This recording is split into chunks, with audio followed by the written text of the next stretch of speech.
Cool beans, cool beans. Welcome everybody to the weekly wrap up. I'm your main man Pips, aka Mr. Levels, aka Hot, aka something. You know, tonight is the weekly wrap up. Basically, what tonight consists of is us looking back over the week and just seeing how the weekly analysis played out, right? So I'm gonna jump right into it. Go to the Dead Sea chart because we know we start out with Dixie as always, because we use Dixie to gauge futures and the currency pairs that me and my group look at, which is GBP USD, Euro USD, and NZD USD. So I'll go ahead and jump into it. Looking at the dollar, my midweek analysis for the rest of the week was wrong. My gun to head bias. Well, not my analysis, I'm sorry. My midweek bias for the rest of the week was wrong. My gun to head bias was I wanted to see the dollar expand lower, right? I was anticipating the dollar expanding lower into this uh daily fair value gap. However, I did tell you guys that I was anticipating a pullback up into the previous PD arrays that we broke through and possibly the PD array from Wednesday's price, right? That's these two levels that you see here within the weekly PD arrays that we go through. And price did pull back up to those levels, but we see how price reacted to those levels. Price blew right through those levels, right? Not giving us any respect of those levels, right? So remember that I tell you price literally talks to you and tell you what it wants to do. So once we seen this aggressive move through those levels, that was price telling you that, okay, I want to go higher. I am aggressively bullish right now because I just blow through two PD array levels, one being an inverse weekly PD array level and the other being a daily PD array level, right? So we got to be very aggressive to just blow through those levels like that. And not only blow through them like we did, but close above them, right? And so with today, we seen price pull back down to those same levels, right? But we closed above it, right? We should already been anticipating price to go bullish after Thursday's price action, right? So bias is just that. Bias is really irrelevant because I mean ICT will tell you himself, and we've all seen for those who are inner circle traders, we've seen him call the bias wrong. Bias is really irrelevant because it's just how you favor price action to play out. But your favor literally means jack shit in these markets, right? So a bias is good. It gives you confidence, or gives you a blueprint or roadmap of where you think price is going to go according to order flow and price action, but that's never 100% ironclad, right? So let's move to ES because I want to break this down for you guys so we can go back to Wednesday night, excuse me, and see what I spoke about Wednesday night and see how price played out from Wednesday night, right? So Wednesday night, we was right here, 20 o'clock on TradingView is 8 o'clock Eastern Standard Time, right?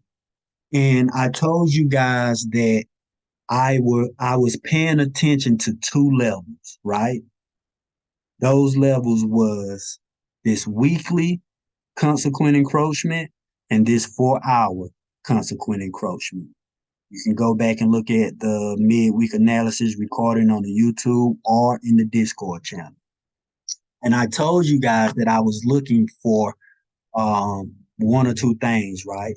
I wanted to see price pull back up into the weekly consequent encroachment, and I wanted to see how we reacted to that consequent encroachment. I wanted to see us break through it and close above it if we were going to continue bullish, right? And I drew your attention to this liquidity void to the upside. I told you that that's where I felt like price was being drawn to. But in order for us to get up there, I told you guys Wednesday night in class that I needed to see price break through there and close above it, break aggressively and close above it, right? And I told you guys that if we did not get that, then of course I would be bearish if we respected that level, right? And start looking for short opportunities.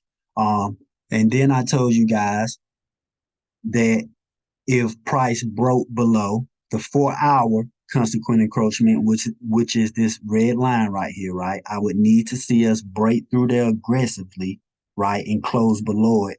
And then I would expect us to come down and fill in these imbalances that we see to the downside and come back down to retest this PD array level that we see here, these two levels here, right? So how did price play out, right? Well, we seen price come up today to retest that consequent encroachment, but we did not close above it, right? Today at 8 o'clock, price wicked up, showed rejection, closed below it. Price wicked up again, right?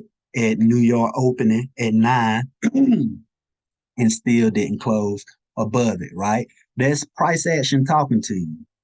That's literally price action telling you that it is unwilling to continue higher. So at this time, I start looking for short opportunities because price has already told me in so many words that it's unwilling to continue higher. This is a very powerful level also because it's a weekly fair value gap in a weekly consequent encroachment inside of that fair value gap, right? So you can usually expect big reaction to higher time frame PD array levels such as those, right? So now I want to break you down to the 5 minute time frame and we can see how price played when we got to that consequent encroachment today, right? So price came up. We can see how price accumulated at that level, right? Respecting that level, never closing above that level, right? And I told you guys from the beginning of the week that I am a rule-based, time-based trader, and I trade 10 o'clock to 11 o'clock, the silver bullet. So that's the only time that I trade, and that's the only time I'm looking for my model to set up, and that's the only time I'm looking to execute a trade, right? And so at um we see at 9 o'clock, well, yeah, 9 o'clock to 9:30, right? New York opening. We see price wick up one more time for the AM opening for New York opening, right? And then we see this aggressive sell off, right? And then we see displacement in price. We see this sell off and we see price continue to sell off, right? Now, anticipating the silver bullet, I'm looking for price to pull back up inside of this fair value gap that was created during this sell off, right? Now, I want you to pay attention because you will typically see models within models, right? If your model is indeed um, setting up, right? And so when we see this happening right here, we can clearly see what happened before the silver bullet. We see the 2022 model clear as day, right? We see the run of the higher time frame PD array, which is that weekly consequent encroachment. We see price immediately run short-term sell side liquidity. We see a fair value gap created during the run of that short-term sell side liquidity, creating a what in the midst of running that short-term sell side liquidity, a fair value gap. That is your 2022 model, right? So now all we are looking for is a pullback up into that fair value gap. And our target is what? Sell side liquidity right here, right? So we see the 2022 model form before the silver bullet time frame, which I should have had that marked. Let me put that on there. 10, 11, right? So we see that. Also, another another model that you will see in that price action before the silver bullet, right? OTE, optimum trade entry model, right? Which is your 62 to ICT says 70%, right? But I use the 79%, right? That's just me. I try to get in at the premium price, right? So I usually take two entries. I will take an entry at the 62 and I will take an entry at the 79 if price action allots that, right? But we can clearly see that we've seen two models already form before the silver bullet even occurs. We've seen the 2022 model and we've seen the optimum trade entry, right? Price come back up into that 62, 79% zone, right? So that's two models that we've already seen form before the silver bullet even occurs. What's another model, Pips? Uh, well, if you look closely, you can see right here what do we have right here? Accumulation, manipulation, distribution. That's power of three all day, right? AMD, right there. So we are seeing all of these models form happening before the silver bullet even occurs, right? So these are just added confirmations, and you can literally execute off of any one of those models, right? So for me, it's the silver bullet. So I'm just anticipating price to pull back up into this fair value gap, right? And I'm entering the trade, not no second guessing, not even thinking about it. I already got my orders at my 62 and 79%, right? Because I do like to enter off of my optimum trade entry levels, right? Especially when they line up with my silver bullet. So I'm always going to take it like that, right? So you would enter your silver bullet right when price pulls up into this fair value gap, right? You could enter on this candle, this candle, this candle, this candle, or whatnot, because your stop loss is going to go right above this last up close candle right here, right? That's where your stop loss is going to go. So that's easy peasy and easy money, right? So we enter in here. Does that, as the mentor always says, you don't want to take the silver bullet unless it shows you that it's going to pay out at least 10 handles, right? So um to that sell side liquidity right here, that's way over your 10 handle um 10 handle mark, right? Way over. So that gives us the green light to take the trade, right? And it's really just simple as that, right? Now, I know I say it's simple as that and I make it seem simple, but I've been with ICT since 2020. I'm a charter student, so I took his paid mentorship, right? And I've been trading since 2015. I started trading the last quarter of 2015, right? I didn't find ICT until 2020. So everything from the end of 2015, all the way up to 2020 was me just practicing and having some lucky streaks here and there. But we're literally talking 5 years before I even found ICT, right?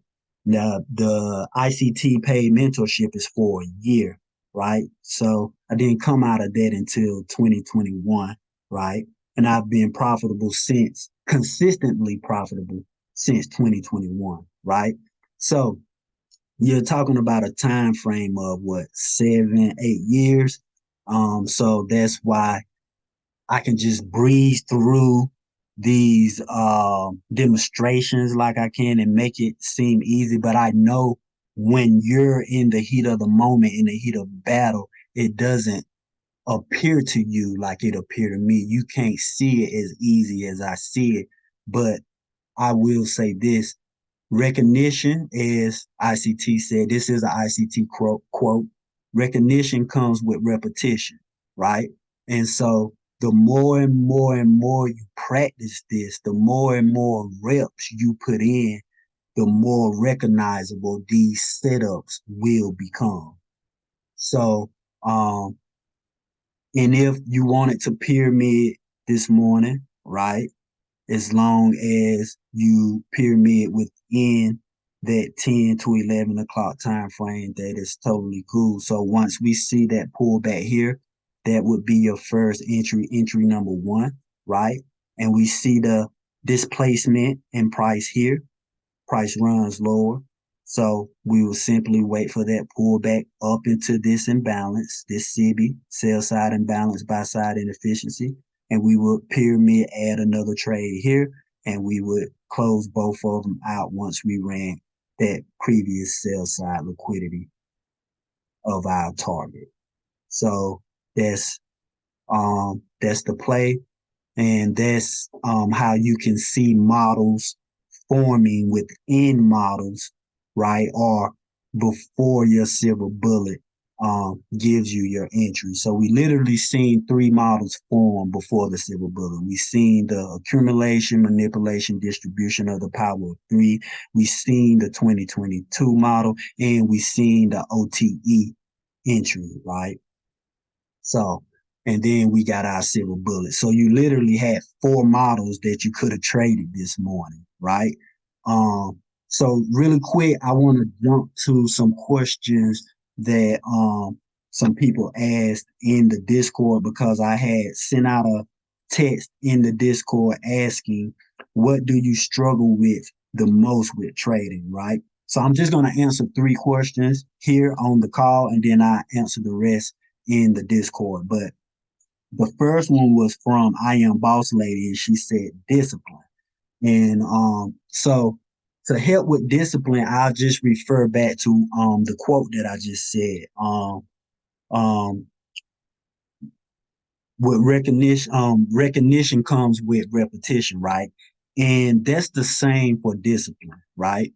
Discipline is something that we have to build our way up to. Discipline isn't something that you can establish or achieve overnight. This comes from days and days and days and weeks and weeks and weeks and months and months and months and years and years of repetition, of putting in the time, putting in the work, putting in the effort. And through that process, you establish the discipline that you're seeking, or the discipline that you're building up to, right? So I tell everybody, make sure that you have your rules in place. Make sure you practice those rules. You stick to those. When you go outside of those rules, make sure that you chastise yourself, discipline yourself, have some kind of consequence for breaking outside of those rules, but not discipline yourself or chastise yourself in a negative manner, but always in a constructive manner, right? And just make sure that you reinforce those rules and those disciplines when you break them, right? So that's for me, that's how you build discipline. That's how you establish discipline. It's just repetition, repetition, repetition, repetition, and most of all, accountability, right? So you got to have accountability when you know you only trade during certain times of the day or certain hours, and then you trade outside of that time, right? You got to hold yourself accountable for that because you're breaking your own rule, right? Nobody else is going to hold you accountable for it.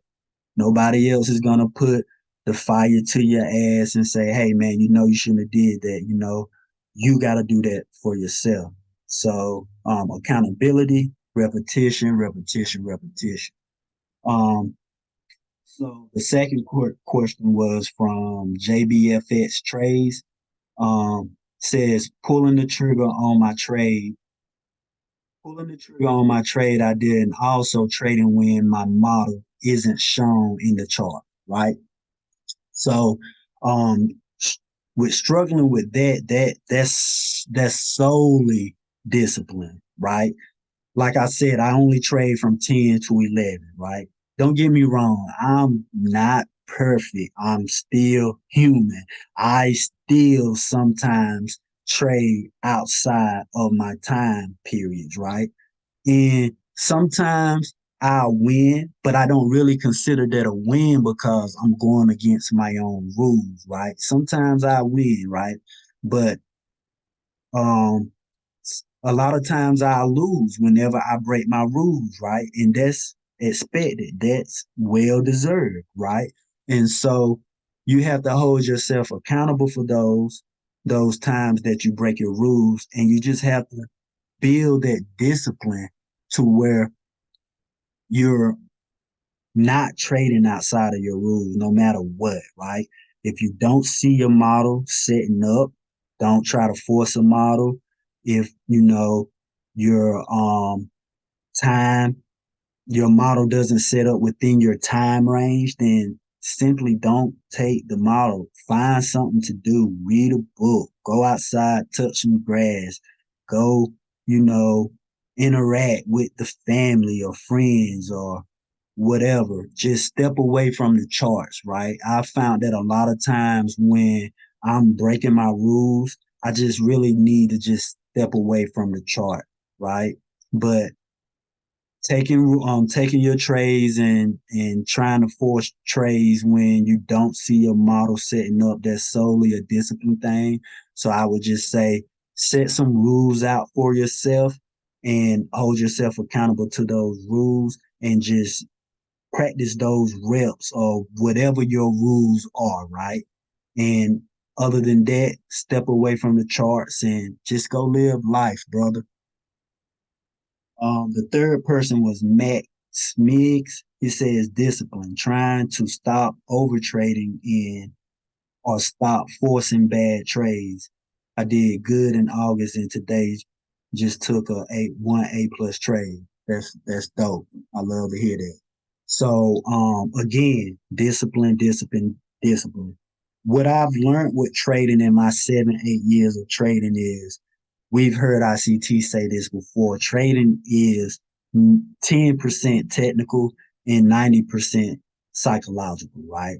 So your biggest enemy is going to be you in these market streets, as I call them, right? You're always going to be your own worst enemy, right?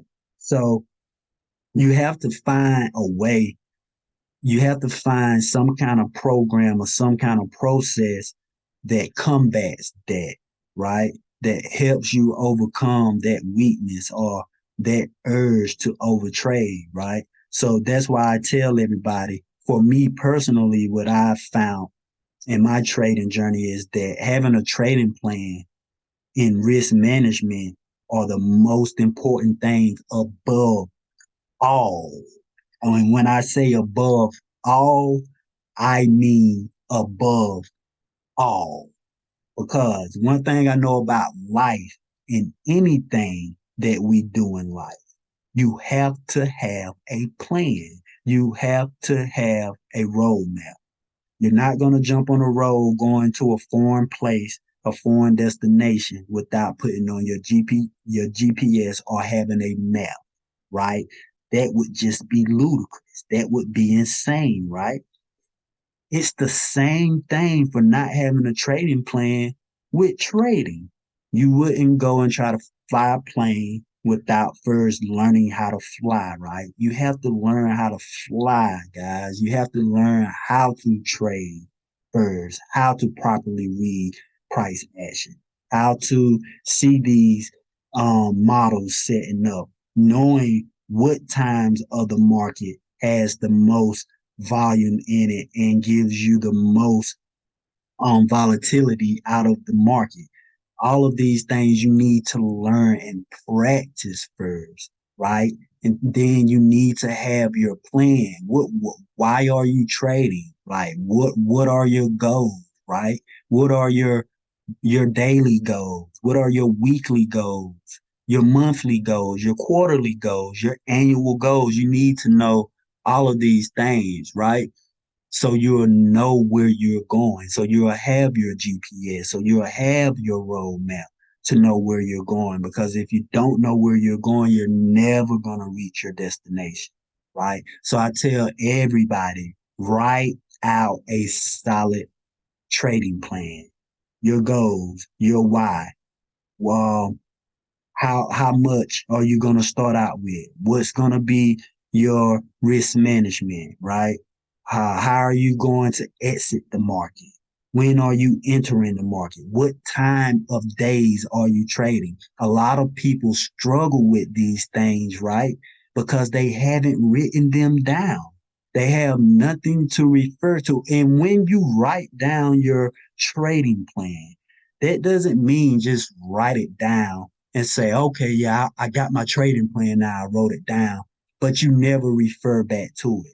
You have to, I have my trading plan as my screensaver on my phone.